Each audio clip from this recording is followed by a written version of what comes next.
Boa tarde e sejam bem-vindos às conferências About Investments. Esta é mais uma conferência digital em que o Active Bank convida clientes e onde poderemos dialogar e trocar impressões sobre temas financeiros. Muito obrigada a todos por terem aceitado o nosso convite.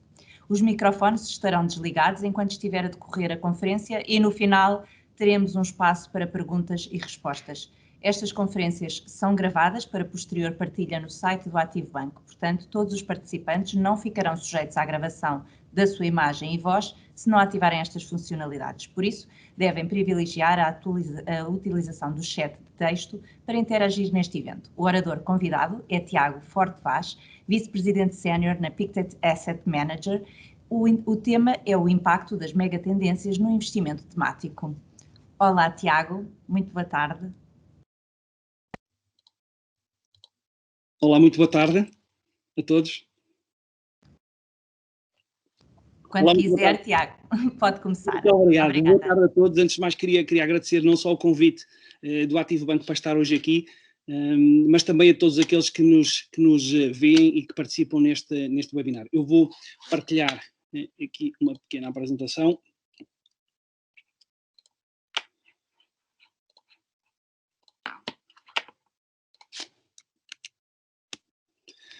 Creio que podem ver a apresentação, certo?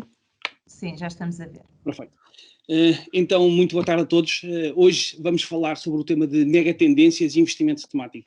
Este é um tema que é muito querido dentro da PICT e já vos vou explicar porquê. Eu começaria hoje, e hoje o meu objetivo aqui, porque a ideia é falar sobre megatendências e investimento temático, hoje o meu objetivo vai tentar ser utilizar os próximos 20, 25 minutos da vossa atenção para, sobretudo, despertar a vossa curiosidade sobre o investimento temático. Se no final desta pequena apresentação ficarem com vontade de querer saber mais, claramente o objetivo foi atingido. E para isso eu queria começar com uma pequena e breve apresentação, não só do grupo PICT, como também da gestora da PICT Asset Management. Depois falaremos do investimento temático, dos conceitos de megatendências e como é que nós podemos utilizar estas megatendências e o que são para investirmos de uma forma diferente e no nosso entender melhor.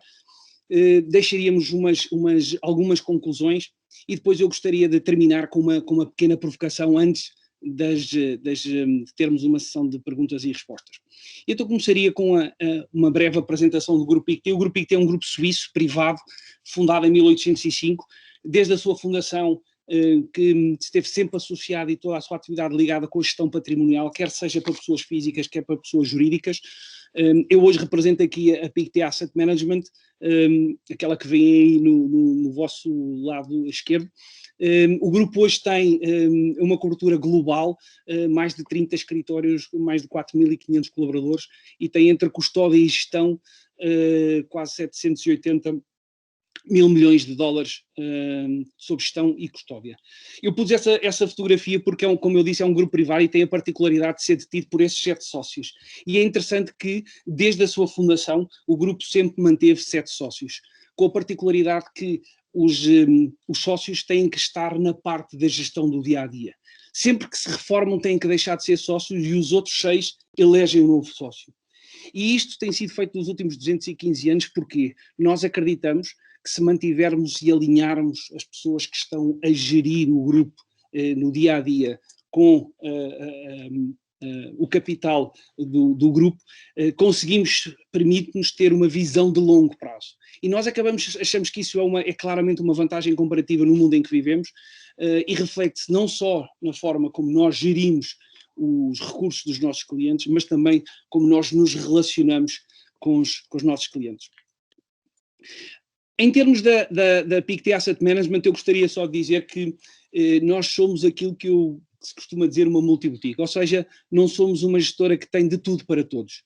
Claramente nós tentamos focar as nossas energias nas áreas onde nós acreditamos que somos mais fortes, onde podemos agregar mais valor. E eu gostaria de destacar 4 áreas. Primeiro, a parte de retorno absoluto, temos também uma componente importante de estratégias multi-ativos, temos um franchising na parte de mercados emergentes, não só na parte de ações, como também na parte de obrigações, e temos aquilo que hoje vamos falar aqui, que é a parte de temáticos, e para esta eu gostaria de de dar um pouco mais de detalhe. Hoje a PICT, até para mostrar as nossas credenciais, para podermos hoje falar-vos desta nossa experiência dos últimos 25 anos. Nós acreditamos, a PICT é hoje reconhecida globalmente, não só como pioneira, mas também como líder em termos de investimento temático. Temos mais de 73 bis ou 1.000 milhões de dólares sob gestão só em estratégias temáticas, com uma equipa de mais de 43 profissionais de investimento, e gerimos atualmente 15 estratégias, 12 estratégias monotemáticas e mais 3 estratégias que são multitemáticas, ou seja, englobam mais que uma temática.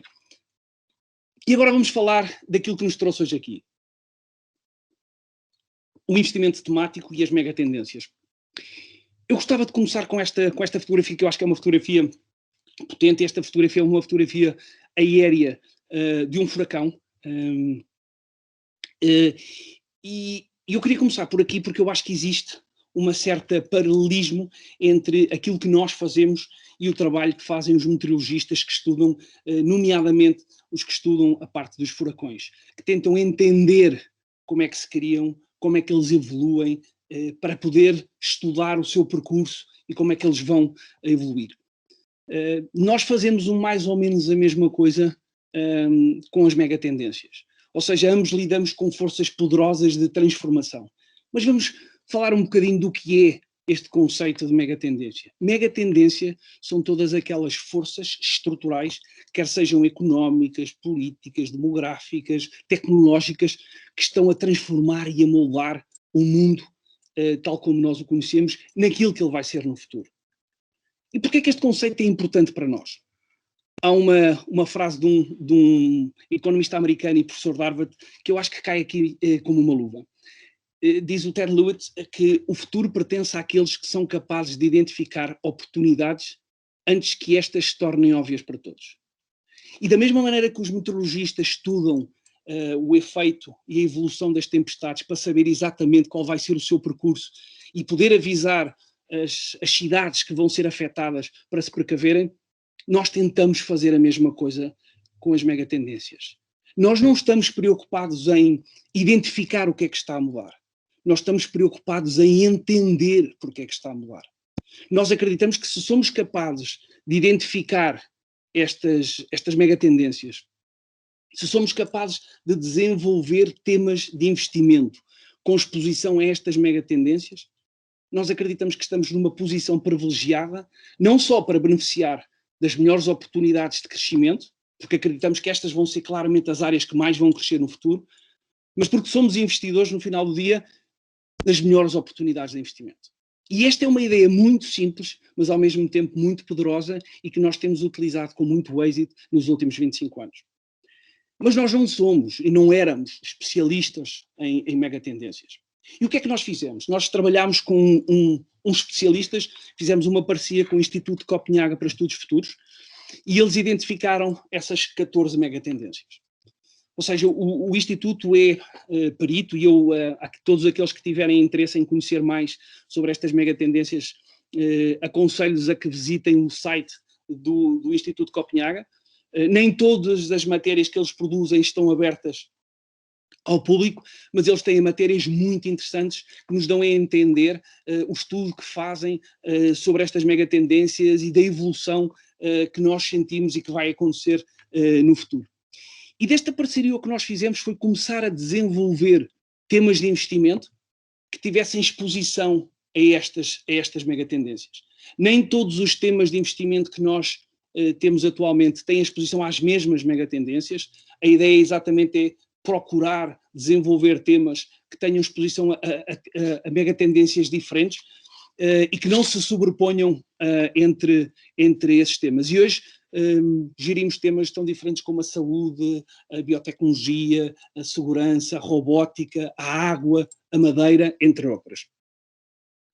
No fundo, aquilo que nós tentamos fazer e utilizar é como as megatendências, é como um farol. O farol serve, no fundo, para servir de referência, para servir de guia, principalmente aos barcos e à navegação, durante períodos de falta de visibilidade, de tempestade. Nós utilizamos as megatendências exatamente para isso. Para num mundo onde somos bombardeados com informação que muitas vezes não tem muita relevância, não perdemos o nosso foco e sabermos exatamente para onde é que nos queremos dirigir. Eu gostaria agora de partilhar com vocês um pequeno vídeo e depois voltaria a falar.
O fotógrafo costuma dizer que uma imagem vale mais que 1000 palavras, mas quando juntamos as imagens, as palavras e a música, a mensagem ganha outra dimensão.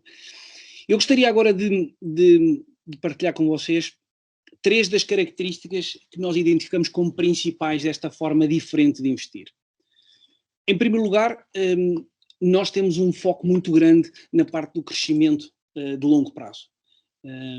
Mais do que os ciclos económicos, o crescimento de longo prazo é aquilo que nós tentamos procurar, ainda por cima, numa altura em que a maioria dos investidores está muito focada no curto prazo, isso permite-nos aproveitar as ineficiências deste bias dos mercados hoje em dia. Outra das características é que nós tentamos ter carteiras bastante concentradas, com um pequeno número de empresas. A ideia aqui é tentar saber quase tudo, para não dizer tudo, de muito pouco, ao contrário de saber quase nada de tudo. E depois outra das características, e não menos importante, nós somos aquilo que hoje em dia se chama agnósticos a benchmark, ou seja, não seguimos os índices de referência como fonte de ideias. Normalmente o investimento, a abordagem mais tradicional, utiliza o benchmark como uma fonte de ideias e depois faz underweights e overweights de acordo com aquilo que é a sua avaliação das empresas. Nós acreditamos que os benchmarks não são a melhor fonte de ideias, achamos que as megatendências são uma fonte muito mais interessante de ideias que os próprios benchmarks. E não queremos sentir limitados nem do ponto de vista geográfico, nem do ponto de vista de tamanho ou setorial, porque uma ou outra empresa, um ou outro setor não faz parte do benchmark. E, portanto, isto dá-nos um grau de liberdade que nós acreditamos que podemos aproveitar a favor dos investidores. Outra das áreas que eu gostava de partilhar com vocês e que faz parte, isto é um bocadinho fruto daquilo que tem sido a nossa aprendizagem dos últimos 25 anos, nós incluímos em todas as nossas estratégias temáticas conselhos consultivos. Estes conselhos consultivos são constituídos por pessoas que não têm absolutamente nada a ver com a área de gestão de ativos, nem com os mercados, mas que são profundos conhecedores do tema para o qual nos ajudam. E são eles académicos, peritos, empreendedores. E qual é o seu papel? O seu papel é ajudar-nos a fazer um reality check, a verificar se os temas e os subtemas que nós temos refletidos nas carteiras é aquilo que eles veem e comprovam no mundo real. Se é relevante ou se continuam a ser relevantes os temas que nós, e tal como nós os trabalhamos, no mundo real e na carteira. E isto acaba por ser muito importante. Aqui não é que as mega tendências desapareçam, mas os temas evoluem e nós temos que ter a capacidade de saber evoluir com os temas. Eu vou-vos dar um exemplo. Em 2009 nós lançámos um fundo que se chamava PICT Agricultura. Na altura a ideia da estratégia era sobretudo responder à pergunta como é que vamos alimentar esta população. A população está a crescer, os padrões de consumo estão a alterar-se e a pressão na parte da agricultura e a necessidade de dar uma resposta em termos de quantidade era muito grande.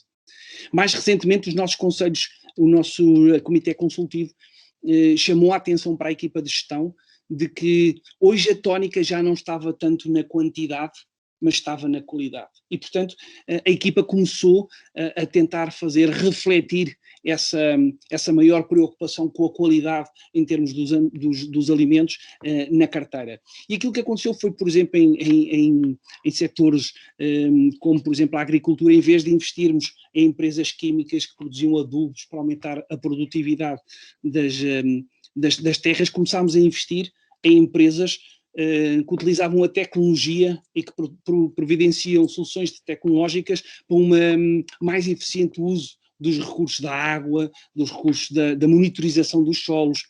E, portanto, foi de tal forma que fomos ajustando àquilo que eram as novas dinâmicas e os subtemas mais relevantes na economia real, que acabámos por sentir que era preferível e que deveríamos ajustar o próprio nome, e o fundo a estratégia passou a chamar-se de PICT Agricultura para PICT Nutrição. Isto para dizer que isto é um movimento dinâmico e nós temos que ter a capacidade de acompanhar esta evolução.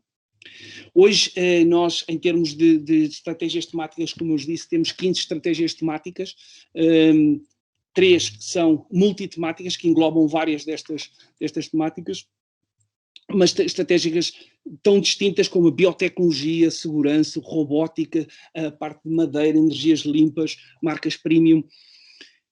E uma das perguntas que muitas vezes me fazem e que eu gostava também de hoje de partilhar aqui com vocês é e o que é que mudou com o Covid? Estas temáticas são temáticas que vocês já gerem há bastante tempo. O que é que mudou com o Covid? Por exemplo, para terem uma ideia, a estratégia da água cumpre hoje, este ano, 21 anos. Lançámos no ano 2000. Eu acho que é interessante porque, se olharmos para 2020, 2020 foi claramente um ano marcante para todos, mas eu acho que as crises têm também alguns lados positivos. As crises são aceleradores de tendência, e aquilo que nós verificamos foi claramente que há aqui umas áreas e uns temas que saem clarissimamente reforçados desta temática. E olhando para a frente, eu acho que há 3 que me vêm assim à cabeça. Em primeiro lugar, eu diria a área da saúde. A área da saúde, se até aqui era importante, agora passou a ser prioridade.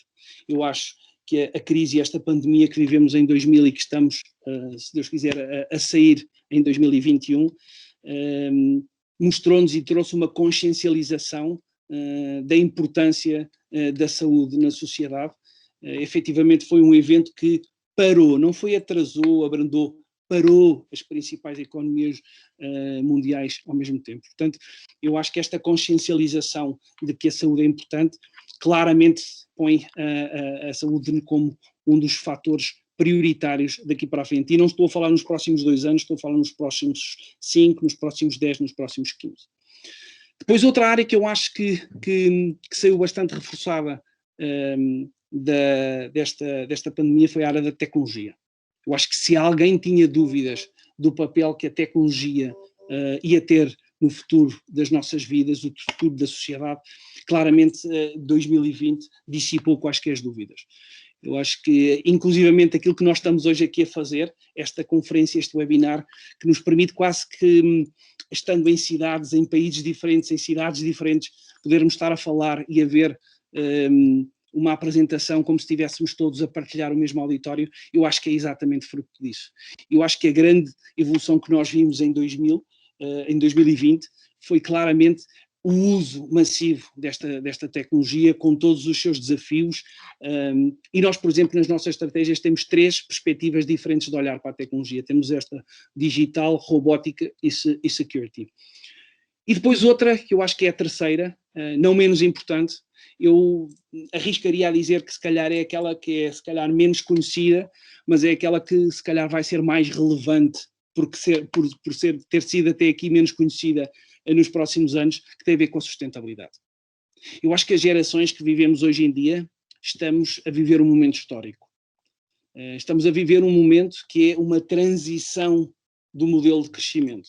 Do modelo de crescimento que se baseava na utilização intensiva dos recursos e por uma fraca preocupação com o impacto do sistema produtivo, não só no meio ambiente como no meio social, para um modelo de crescimento onde não só há uma maior preocupação pela utilização mais eficiente dos recursos, mas também como se permeia essa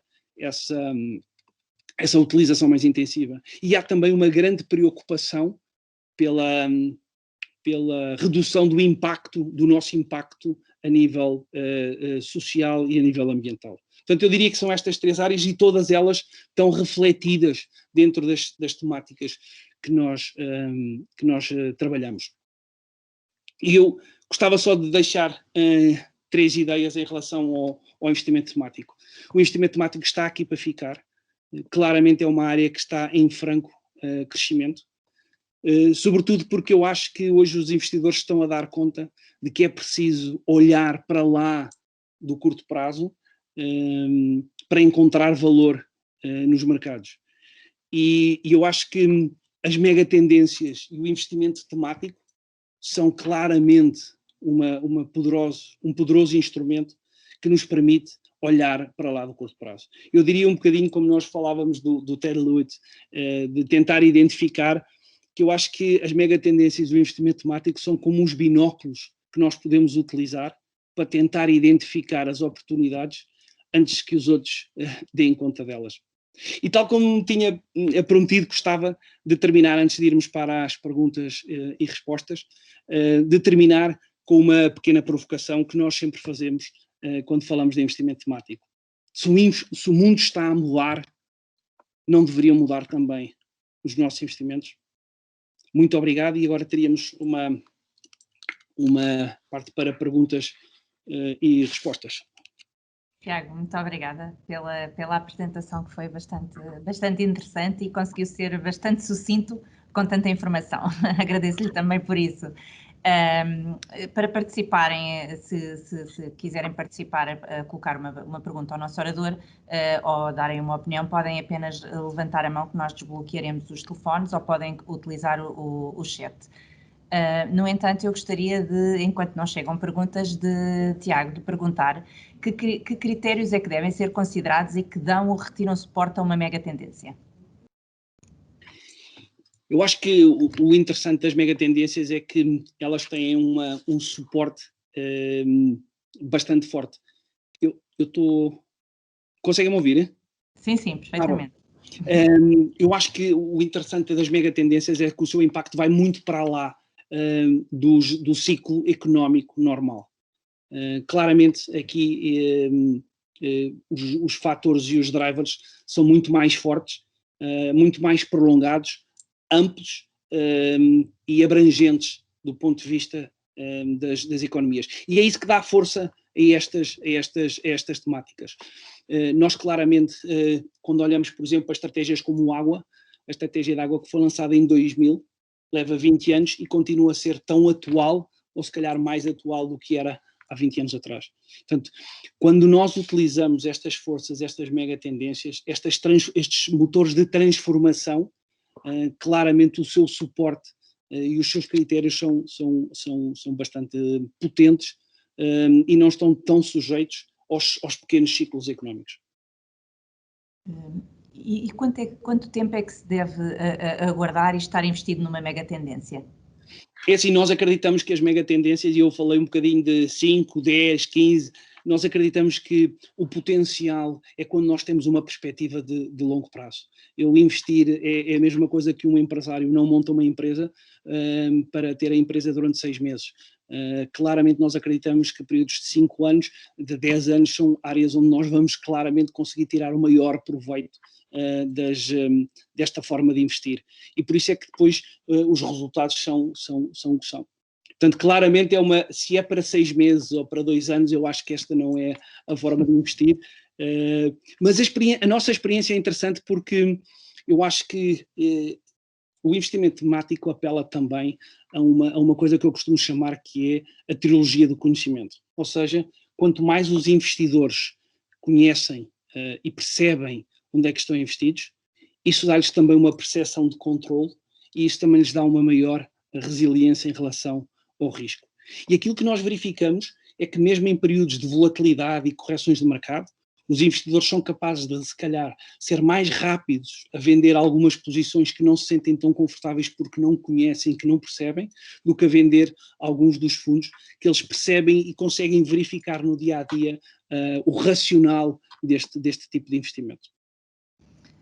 Tiago, temos aqui uma pergunta de um homónimo seu, Tiago Clamote, que pergunta que instrumentos sugere para um investidor se expor às referidas megatendências?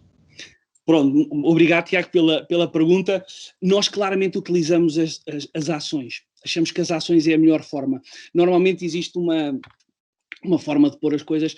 Quando nós gostamos muito do negócio, nós queremos ser sócios desse negócio. E, portanto, a ideia é que quando nós tentamos identificar as empresas que vão ser as líderes, não nos próximos 2 anos, estamos a pensar nos líderes que vão ser daqui a 10 anos, daqui a 15 anos, nós claramente queremos participar nesse crescimento. E, portanto, achamos que o mercado de ações é o mercado preferencial para fazer este tipo de investimentos de largo prazo. Espero que tenha respondido à pergunta, Tiago. O Manuel também pergunta qual é a sua opinião sobre o lugar do robô advisoring nesta nova forma de encarar os investimentos.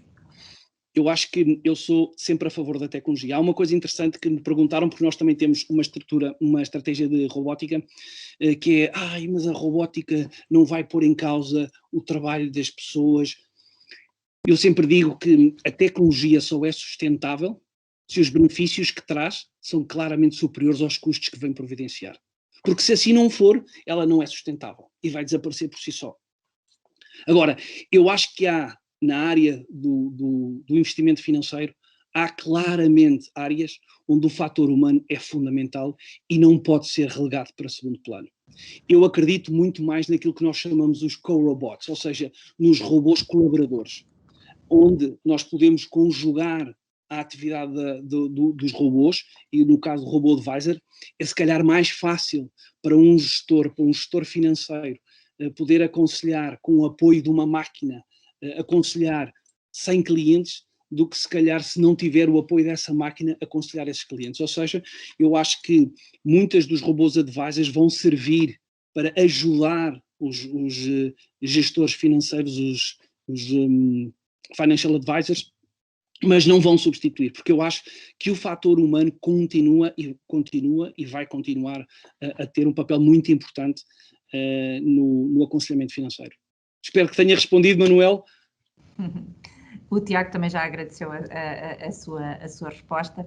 Tiago, eu também gostaria aqui de fazer outra pergunta que tem a ver, nós neste momento estamos a viver uma pandemia mundial, e estes eventos, que tipo de impacto é que têm nas megatendências? Isto é um bocadinho aquilo que eu até tinha falado. Eu acho que estas crises são claramente aceleradores de tendências. E eu acho que a crise de 2001, como eu dizia, não fugiu à regra. Alguém dizia que nós avançámos décadas nos últimos meses, em termos da digitalização. Eu claramente acho que essa foi uma das áreas de crescimento. Como eu disse, tecnologia, saúde e a parte de sustentabilidade vão ser áreas muito, muito fortes. Eu se tivesse que eleger uma área, eu diria que se calhar por ser menos conhecida, a parte da sustentabilidade, claramente eu acho que vai ser muito importante. Nós estamos a tomar consciência como governantes, como consumidores, como votantes, das preocupações que existem. E há uma coisa que eu acho que mudou muito nos últimos meses. Até há relativamente pouco tempo existia uma ideia pré-concebida de que para investir em empresas que tivessem preocupações ambientais eu tinha que abdicar de rentabilidade. Ou seja, as empresas boas não eram tão rentáveis. E hoje os estudos que começam-nos a mostrar exatamente o contrário. Começam-nos a mostrar que as empresas que têm maiores preocupações ambientais são aquelas que no final do dia acabam por ter melhores rentabilidades. E, portanto, eu acho que isso, junto com aquilo que nós estamos a fazer, não só em termos de decisões de investimento, como em termos de decisões de consumo, começa a sinalizar às empresas que nós nos preocupamos com este tipo de assuntos. Portanto, eu acho que essa vai ser, ainda por cima, porque eu acho que esta é uma área que é transversal a todas as economias, a todos os setores, a todas as indústrias, umas mais, outras menos, mas todos nós temos um papel a desempenhar. E, portanto, eu acho que essa vai ser uma área. Onde é que nós focamos a nossa atenção nesta revolução? Principalmente nas empresas que estão a providenciar soluções que permitem às empresas fazer esta transição. Ou seja, empresas que trabalham, por exemplo, na recuperação, no tratamento da água, que permitem às empresas reduzir a sua exposição e a sua pegada de carbono. Portanto, todas estas empresas que trazem estas tecnologias para um uso mais eficiente dos recursos, nós acreditamos que têm um potencial de crescimento bastante grande.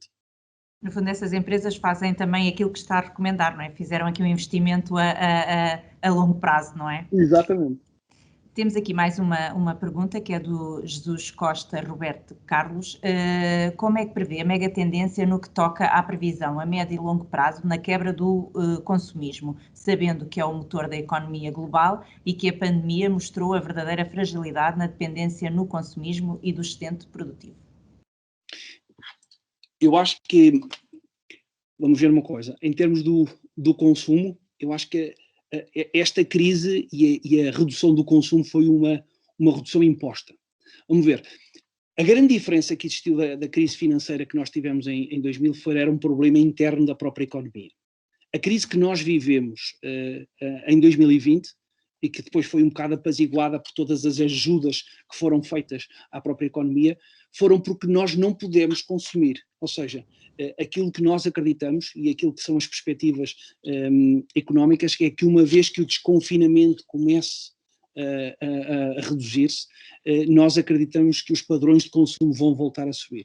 A expectativa é que haja um crescimento económico bastante forte nos próximos meses, à medida que o confinamento se for reduzindo, que a vacinação tome o controle da pandemia, e a normalização nós acreditamos que vai trazer de novo uma recuperação do consumo.